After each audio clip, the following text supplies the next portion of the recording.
first official podcast. We still do not have a name, so I guess that'll probably be announced before we air. But at this moment, as we're filming, we don't have one, even though we spent the last 10 minutes arguing about it.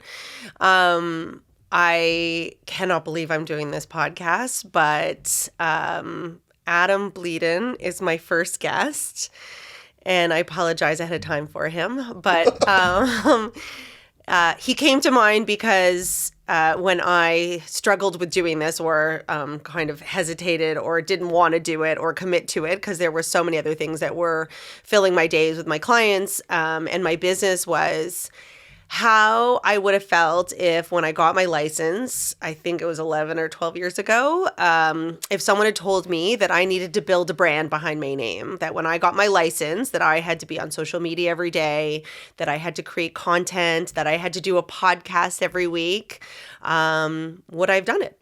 And I hear a lot about agents who've been in this business for over 20 years, 30 years, a certain age, and they don't want to get into this space. They don't feel like they can keep up, and they are retiring. And I totally respect it. It's not a dig at all. And it really has changed the game. So Adam came to mind as the first person to be on this podcast to, kind of jump this off in this realm of building a brand, because he is and was the brains behind Lazy Pants. So if you are, as he would say, cool, you would have owned a pair of Lazy Pants or sweatpants or hoodie. Or a teenager. Or one of your teenagers did, for sure. But Adam is and has been called upon to collaborate on many, many brands that you have heard of. And so thanks, Adam, I still don't know how we're friends for over, 10 years? Yeah, I don't know why I'm your friend. Yeah, no, I know. You're too old for me. I am. Well, but that's why you call me mom, right? That is true. Yeah. So Adam has definitely been someone that I've called upon. Or actually, I should say he's the one who calls me and says that I should be doing things. So welcome. Thank you. So Adam, tell us your story behind Lazy Pants. Where did it come from? Okay, so... Talking to the microphone, we're very... This is my first time doing this, so pardon. Okay, so basically... I was in California studying, and my brother started a t-shirt company with 6 of the worst t-shirts you've ever seen in your entire life. And I came home. I was like 21, kind of didn't know what to do. So 20 years ago? Yeah. Well, 18. Let's not age me at this point. But yeah, so I didn't know what to do, failure to launch and a serious problem, which I know a lot of people have. And he goes, you like clothes, you like shopping. Why don't you take over and see what you can do? So... I book a trip to Turkey with him. We meet a sourcing agent, and I create what I would consider the most terrible line of clothing I've ever seen in my life. It's not the first time. The first time. It's okay. Not sellable. It's what I would consider disgusting. Why? It just was bad. The fits were wrong. It was just bad. I don't know how to describe bad to you. If you were to dig in a trash can, maybe you would find it. That's what bad is. Anyways, so I do that, and I lose interest for a while. But at the same time, my mother gets sick. So I decided to kind of just be there for my mom, take her to appointments, whatever the case is. Yeah. And then I start again. And a friend of mine named Moshe comes to me and says we should start a denim line. So I go back to Turkey. I make 6 styles for men, 6 styles for women. Of jeans? Of denim, jeans. And then the throw-in product is Lazy Pants. So on the last days in Turkey... I didn't know this story, so hold on. Let's back up. I did not know any of this. I didn't know that we could interrupt each other. Rude. Go ahead. No, interrupt Adam's really, you're going to get to realize this. He's very shy and very complimentary. So you did denim and Lazy Pants came out of it. Why did you add in sweatpants? I was getting to that, and then you interrupted me. So because my background is in fashion either, so that's why. Yeah. Your background is in fashion? Yes. Well, it's not. You didn't do very well with it, did you? You're right, I did it. Okay, anyways. I did it. So we make the denim, and it's I'm not thinking, but denim is oversaturated. So this is when everybody is making denim. Big Star. This is Big Star. Yeah. There's True Religion. That was a thing, which I don't understand how that got anywhere. But there's also Sevens and Rock and Republic. Everybody has a denim line. Yeah. And we're sitting in Turkey, and I'm like, I'm a Jew. I like sweatpants. Let's make sweatpants. That's literally what came out of my mouth. And they're like, okay. So we go and we touch thousands of different, I guess to everybody. They feel the same to a certain degree. Right. But I choose a fabric, choose an elastic. Like, we break it down, basically, because I was like, okay, if I'm going to make a business out of this, I have to know every little piece of this. I can't just be like, I like those sweatpants, let's put some birds on it and call it a day, right? Right. So we did wash tests. We did like how colors, in the wash and everything, pilling, elastics, they get looser. We know some brands that do that, strings that don't like clatch, stuff like that. So anyways, come up with these things and we come back and it's light gray, charcoal, navy, and teal are our first 4 colors. Just for everybody that's listening, I think it's important to back up and say, like, every single one of these pieces was really important because, as you said, every single and again, knowing fabric is key. To people who understand, fabric is key. And so when you're building this brand, the basis of it all needs to be strung together and every piece needs to make sense. And if you choose the wrong elastic as part of your brand falls apart. Look, if you choose an elastic and it snaps in the wash, no one's going to wear your pants anymore. Right. If you choose a string that doesn't like grip to each other, it just means it's going to untie over time, so on and so forth. So anyways, everything was...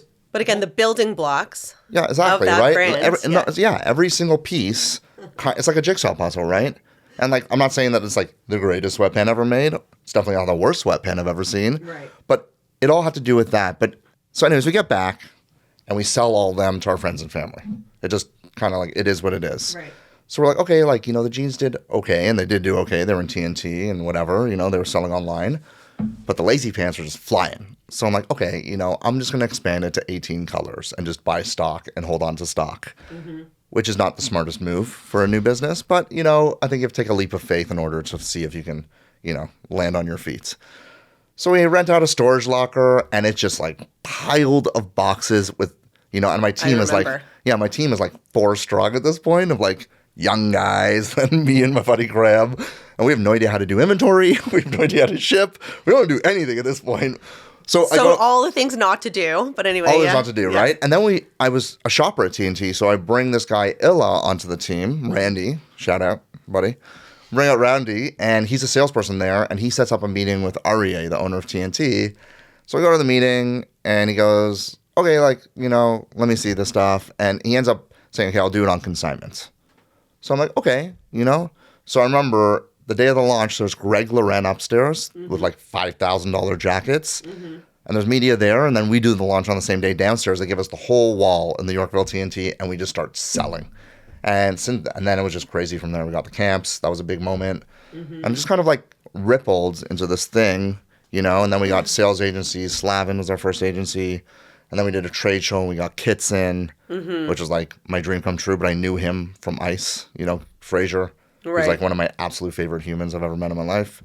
And that's it. And then it just kind of turned into a thing, you know what I mean? And where did the birds come from? Oh, I made a picture. It was a stick guy and a stick tree and 3 birds that said, birds are fun. It came from that. And that was it? That's it. I've on my Instagram, I have a picture of me holding that silly picture. That's it. Things don't need to be more complicated than they are, I think, Yeah. People complicate things when really they're very simple, right? You just have to look at the simplicity of certain things. I'm a believer of that. So if you were to look back on it and you would say if you were to do anything differently, or what would be like the nuggets that you took out of that in building that brand? Because it sounds like a lot of trial and error. Oh, man. A lot of leap of faith. Oh, we did. Okay, so listen, you have to remember, like, this is like my first real job. I'm not going to like sugarcoat this in any way, and I'm like thrown into this, and we're thinking like, okay, we'll sell a few sweatpants here and there and maybe make a little bit of money. Uh-huh. But like, it just like was like this crazy snowball that kept on growing. Look, like if you asked me like what would I do differently, I would say nothing. Like everything happens in my life for a reason. I don't like go back and be like, oh, I shoulda, coulda, woulda, like. No, for sure. I think that but there's a formula. No, I think there is, but for me that was my formula, right? Like, I think that because I didn't have the background, I didn't work in fashion, I have to make the mistakes. Right. Look, we made hoodies and they didn't sell at all, but like I would still make those hoodies to learn that I should never make hoodies. I would never known that. So I would have just gone crazy on the hoodies because I personally love hoodies, right? One thing I did learn really early on, which is like I take with my life, is you can't be the chef and the waiter. Do you know what I mean by that? Mm-hmm. So you never see a chef bring the food out. That's just not something that happens in a restaurant. Right. So a waiter sells you the food. I was the chef of the line, I realized I shouldn't be selling the line. That was a really, really fast lesson that I learned. Interesting. Because you can't do everything. You know what I mean? Like, you just can't do everything. So what do? You find people that know what they're doing. Right. And you shouldn't be shy about that, you know? Like, look, I call you and I'm like, oh, we should do this. Right. But you know that I know how to do this. It's not like I'm like, be like, oh, we should do this. And then I have no idea what I'm talking about. Right. And if I don't know what I'm doing, I'll find somebody who does know what they're doing. And you say that to me all the time when I ask you questions. You're like, stop trying to manage that. Give it to them. That's what they do. And leave it to them. Look, you have 2 hands. You're not an octopus. You only have 2 hands. Right. You only have 24 hours in a day. I don't know why people try and do all these different things. Like, I get it, you're like a micromanager, but then you run out of time. Totally. So it's like a time management situation, right? For sure. And then you're doing waiter jobs. Yeah, and then you're just, not even that. You're just doing jobs you either don't know how to do or don't want to do, and then you don't like doing what you're doing, and then it turns from like a business that you loved into a business that you hate. That's really what it is. And once you hate your business, right, there's nothing about your life that you like because you own a business, right? Your business is your life. It's true. And I had this conversation with someone that I know recently who was trying to figure out what they wanted to do in their life. And they were really unhappy with what they decided to do because they didn't choose it because they loved it. And so one of the things that came out of the story you just told me was you were a shopper, which, I mean, lots of people could say they're shoppers, but you really love, not like you. But what I'm saying is not like you. But the thing about it is I like everything about the shopping experience. You like the retail part of it? But I'll go into a store and I'll critique the store's organization. Like, I will That's what I'm saying. I will walk into a store and I will be like, this store is really messy to one of the salespeople. I have no problem saying I like clean, organized. I know what I'm looking for. It's right there. You know what I mean? Like, I would say that TNT is one of the gooder ones. That's not even one of the better ones. Please don't edit that out. It's one of the better ones. Like, I think the Capsule is a great, really organized store. And I think they do really... What's the one in LA that you love also? Are they still around? Kitson? Yeah. Yeah. But they're not... I don't know if I would consider them organized because they're like they're very and everything. like urban. But the thing about it though is he has a method to his madness. Like, there's no question. But I like clean. I like when you walk into a store like James Purse. Whew. I know. That's my favorite shopping experience. Easy does it. But I mean, to me, I think it's also... But I think also... That's so important in the sense, like I say it all the time, is like I absolutely love what I do. And that old adage of like, it never feels like a day of work if you're doing what you love. And the reality is that in anything that you do, there's going to be bad and good days. And if you hate your job already, you don't love what you do, those bad days are going to feel absolutely horrific. Yeah, but you also have to learn, if you're working for yourself, you also have to have that hustle factor, right? You have to be willing to hustle. There is not a single person I know that started a business that does not hustle. So number one, if you're building a brand, that's what you have to have. Well, hustle. I think so. Like, how are you gonna sell anything or get any clients? Like, everything that you do revolves around clients, right? Mm-hmm. Whether you're buying a pair of sweatpants, that's a client. Whether you're selling a house, that's a client. Whether you're an accountant looking for people to do accounting for, that's a client. You have to hustle in one way or another. And there's a million ways to hustle, right? Like, you could hit the ground, like the actual pavement running and hustle. You can go online and hustle. You could do podcasts. I don't know. Like, there's... Right. And every day there's new ways to hustle. Like, this is new to me. I've never done this before. This is cool, I guess. Yeah. I wish we were doing this a Queen Mother, but I'll just buy it. We'll do it on site next time. We'll call them and tell them, we have spring rolls. Queen Mother, shout out. Delicious.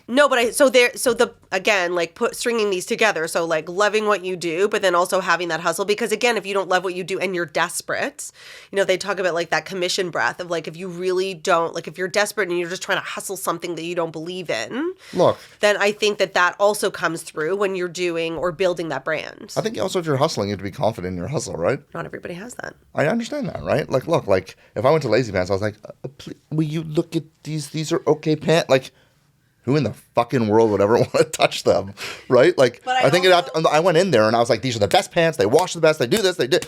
Whether it was true or not, I don't know. Like, in my opinion, it was true, but but you also said like I went to Turkey, I touched every single one of those fabrics. I can say confidently, right? Yeah. So then you switch it over to, let's say, from a real estate perspective, and say I do this day in, day out. I run the numbers. I look at the stats. I'm in houses every single day, comparing, talking to my clients. I can confidently say that this is what's going on, and I think that is, again, part and parcel with building that brand and being confident in what you do. 100%. Just living and breathing it. Look, I think like the greatest thing about the Lazy Pants experience is what I'll call it, was that I got to learn about because I told you about the failure to launch. I didn't know what I like to do, right? Like, look, I love marketing. I love thinking outside the box. You know that. Like, I like kind of being original. How do you become an original thing? Yeah. But I also like selling. Like, I really do. I like talking to clients, finding out what they like, finding out what doesn't work, what does work, so on and so forth. Sure. The things I didn't like was like the back end. Like, I'm not a back end person. I don't like accounting. I don't like, but some people love it. Why we get along. No, but look, some people love it. Some people love that stuff. No, they for like sure. putting their head in numbers, and that's their thing. And that's okay. You need those people, right? Like, those people are important. But for me, it's more about like interacting. And, I remember I was in New York. This is a Christmas. I'm with my mom. We go to New York to see my brothers. And we're in, I don't know, it was one of these fancy stores. Maybe it was Bergdorf or something like that. And my mom grabs my head and goes like this. And there's just a random person wearing lazy pants. And this is right when we started. That is so cool. And I was like, this is amazing. And that was like a proud moment for her too. Yeah, for sure. Where it's like just random people walking around with sweatpants of all things, And every tag that we made had her initials in it. Underneath lazy pants, as a dedication. That. So like for her, it was like, just nice for her, That's awesome. Yeah. So if someone out there, I know brands call you all the time to, have you come on a contract basis. Well, they don't call me all the time because you call me all the time. Yes, because I take up so much of your day. I work full time for you. Yes. Really? That's fantastic. I have a list of things I need you to do for me. Give me the list, and then I'll give it to somebody else. Although on that note, so Adam had been bugging me for a long, long time to do an event. COVID hit and all that jazz. And we finally launched the first event in November at TNT. Thank you to TNT and all of the sponsors who came on to do it. But why did you think that was a really important? I can say why I wanted to do it, but why did you think it was a really important thing? And more so, speaking to those agents out there that, came to me and said, why did you do it? Why, how was it successful? Why did you think it was a good idea from a brand perspective? Look, at the end of the day, I think it's like, you could kind of like run around in circles and do the same thing and get the same results. Just the way it works. And definition of sometimes insanity. it works. Sometimes it works. Listen, sometimes it works, right? I think the thing is like now with the interest rates going up, and I don't know very much about this. I'm not going to like pretend like I do, but like I know. Fill in the gaps, don't well, I'm just saying like I know what the news is telling me, right? And my, people that I know in the industry, interest rates are going up. That means that sales are going down because it's unaffordable. Like I understand that aspect of it. I think that like doing the same thing doesn't catch someone's eye. I think you have to do things differently, right? And I think that you have to like be kind of like, oh, I do this and I go this much further for you and I'm willing to take that extra step. Even if it doesn't work, I'm willing to step off the edge. You know what I mean? Because the worst thing that can happen is I just go onto another edge and I step and I keep on stepping. Right. It's not going to hurt you. It's not going to kill you. Right. It's just going to make you stronger with what works and what doesn't, right? Like I said, like again, back to Lazy Pants, I didn't know what worked and didn't work until I tried it. How would you know if you don't try? Like, I love people that are like, I'm not going to try that. I'm not going to try that. I refuse to try that. Why? If you've never tried it before, it's like any food. Like, I will try every food, right? And then I know if I don't like it. I will not. Yeah, I know. You're the worst. You're the worst. But anyways, the reason that, so I remember calling you being like, we should do something. And it was kind of like a grueling 2 years that I was saying like, let's get this together. Let's figure it out. The pandemic will end. It'll end. And like, you were like, I was totally. You were like, oh, the pandemic. What's the pandemic? That was your attitude. Yes. Okay. So let's not get into political. No one needs to stop unfollowing me because of how I felt about COVID. But if you know me, you know how I felt. But what I will say is I was also very much about getting out of my own way because it was this thought of like, oh my God, it's another huge let me stop you to-do list. Adam on my to-do list. You're also like a very hands-on human.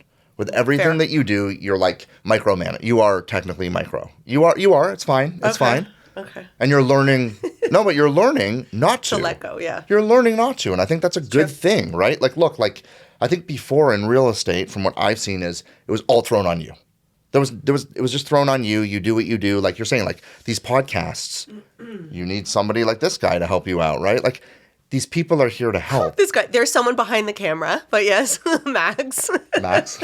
Max? Sorry, buddy. Forgot your name, I'm not gonna lie. But I'm saying, like, and you were learning slowly to just, like, like, I can't do everything, so I'm gonna get people that can do stuff, right? Yes, That's what and the you're party learning. was a leap of faith.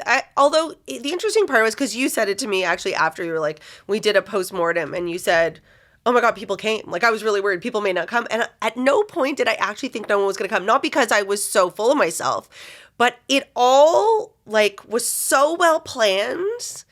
And I think that, I know that people were so surprised that someone would have a party where you weren't selling anything. Right, you weren't doing anything. There was actually someone who said to me, they brought... This is different. No, this I know. Is what was different about it, that you didn't ask for anything from anybody other than have a good time. It's different. So someone who came, whose husband couldn't come, brought a friend of hers and said, oh, can I bring? And I said, absolutely, for sure, the more the merrier, which, by the way, was one of the aspects and reasons for it, was to, kind of grow my database as well. And she said to her, well, what's it for, right? Like, is she launching a condo, right? Because that's why people usually have parties. And she was like, no, but, like, I don't know.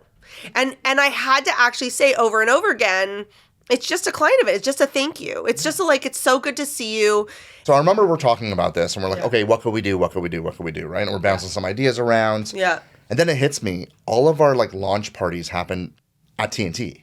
And they were all, like, these really well talked about. All the pictures are great I still have. And, like, everybody's having a good time. We had really good sponsors. They're a genius retailer. No, but I was thinking, why can't we recreate that for you? Why is it any different if we're you having a party or whatever? TNT gets the people in their store, whoever's sponsoring gets name eyes on the brand. Why not? Why? And then when I spoke to RA the first time, he was like, yeah. And I knew that, like, once you have the space, the rest of it. Oh, everybody spoke about the space. I know, but I'm saying the rest. Once you have the space, which is the hard part, totally, the rest falls into place. I also think so here's my slogan: you get the space, falls into place. Oy. It was like a dad joke. So I feel like that is not the name of my podcast. I think, though, that having that benign kind of background activity also versus, like, we always said, it wasn't a bar mitzvah or it wasn't a wedding where everybody was coming together for that one event. It was a very quick 2 hour, and there need to be something that people did instead of just standing around and staring at each other, right? And look, people listen, I was not the host. I was just there, right? Like, I was not the host. Right. And I would be walking around, looking, and everybody was happy. That's all that mattered, right? Everybody's meeting everybody. Everybody's smiling. You're in the best mood ever. So to me, that was my, like, success, really, in this, right? And playing the role that, like, this worked out. It was the idea of the party was that everybody's happy. That was kind of the idea. No. And everybody was. TNT was. All the sponsors were. All the people that came were. So, like... Yeah. What more could you ask for, right? People left. They were happy. They got a cool mug. Yes. The Yeti mug. But what was interesting, that the response to the swag, so, in between real estate and fashion, I had a stint in advertising and branding, and swag was so important, and hence how we met. Yeah. And it's amazing how little swag is done, actually, and what a huge...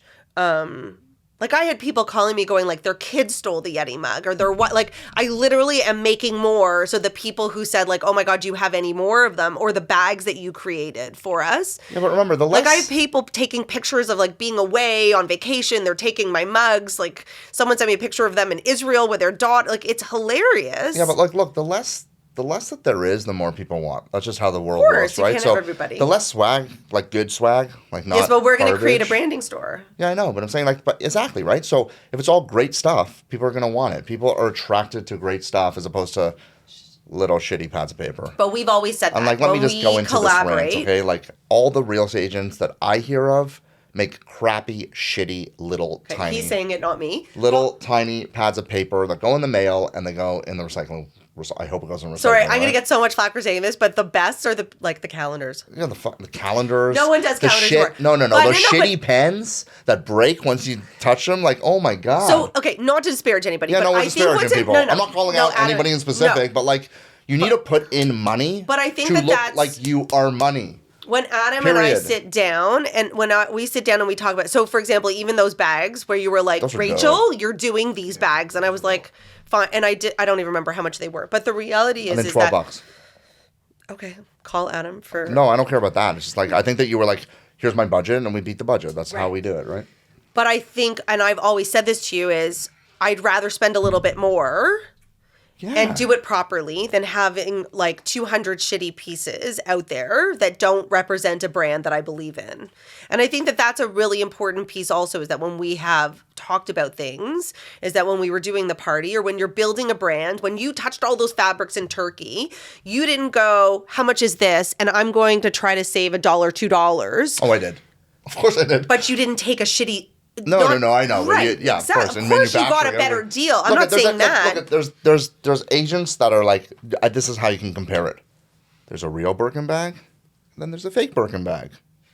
Do you want to be the real Birkin bag or the fake Birkin bag? That's it. That's all it comes down to. There's nothing more to it. Look, if you're doing well churning the butter, churn butter.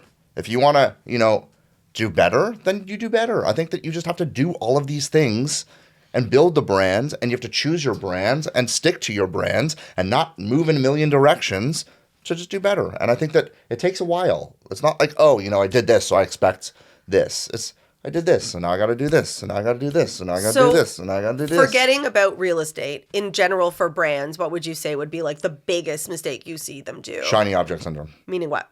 As soon as you see something, like, so the whole idea is like, if you see something shiny, it takes you off of your path because you want to grab it, right? Uh-huh. So, like, you see, that never happens to you. This is, no, it's happened to me plenty of, I'm definitely a culprit, joking, but I think that it's really, but it's really, really hard not to do that. So, like, if you have a direction and it's straight, going like this stops you from going straight, right?